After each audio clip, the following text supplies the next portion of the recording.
peek over their shoulders and ask if I could help with anything, no matter how small.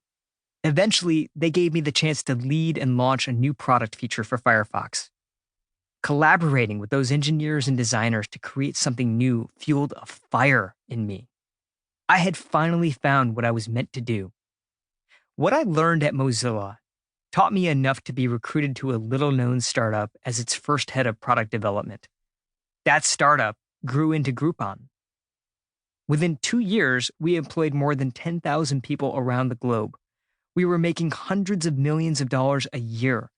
We were growing faster than Google, faster than Facebook, faster than Apple. A Forbes magazine cover named Groupon the fastest growing company ever. The company went public in the largest IPO by a US internet company since Google.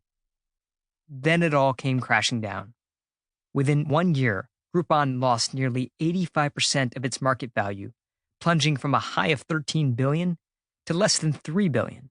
The co-founder and CEO, Andrew Mason, who hired and took a chance on me, was fired and replaced. It was time for me to leave Groupon too. After years of working inside other startups, I realized what I really wanted, but had been afraid to do, was to start my own. I now had the experience and what I believed was a winning idea. But I was struggling to get other people excited about the vision. Meanwhile, every day I'd read about new founders receiving funding and wonder, why not me? Even in Silicon Valley, the land of ideas, I was starting to feel the same frustration I had felt sitting in a cubicle in Detroit. I was waiting for someone to pay attention, waiting to be discovered. More than a year later, standing stage left at FailCon, I felt my phone vibrate. It was my brother, Sanjay. He's an Emmy Award-winning television reporter, a New York Times best-selling author, and a neurosurgeon to boot. I'm still trying to make my dad proud. Well, he's done enough to make an entire subcontinent of fathers proud. Call you back, I texted. I too was very busy. I was about to keynote a conference on failure. I got through my speech as quickly as possible. Scanning the crowd opportunistically for investors, I somehow missed the reporter scribbling notes. More than a year passed, and I had completely forgotten about FailCon. By that point, I had recruited a small team to work with me on Rise, but the idea still hadn't gained traction. We were struggling to find customers and rapidly running out of money. My co-founder and I needed to raise funding so that we could expand our team, release a great product, and build fruitful partnerships.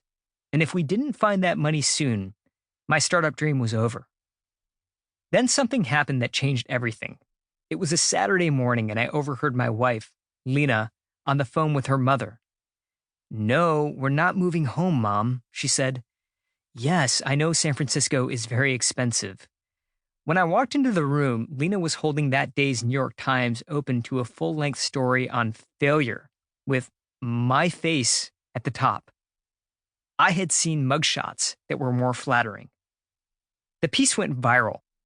If you Googled failure at the time, one of your top results would be a full-length Times article featuring me. I had spent an entire career trying to craft an image of success. Now I was the poster child for defeat. My inbox was jammed with consolation messages. My parents offered to help pay that month's rent. Old law school professors reached out to help me find a real job. Friends I hadn't spoken to in years simply messaged, "Are you okay?" Realizing I could no longer hide behind a fake it till you make it attitude of success, I decided to give this new identity a try.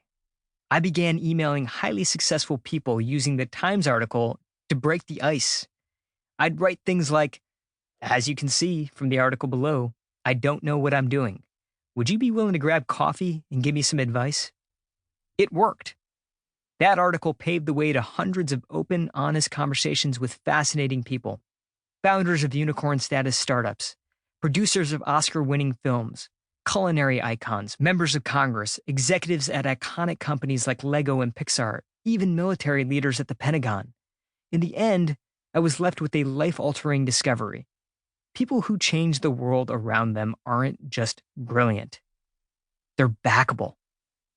They have a seemingly mysterious superpower that lies at the intersection of creativity and persuasion.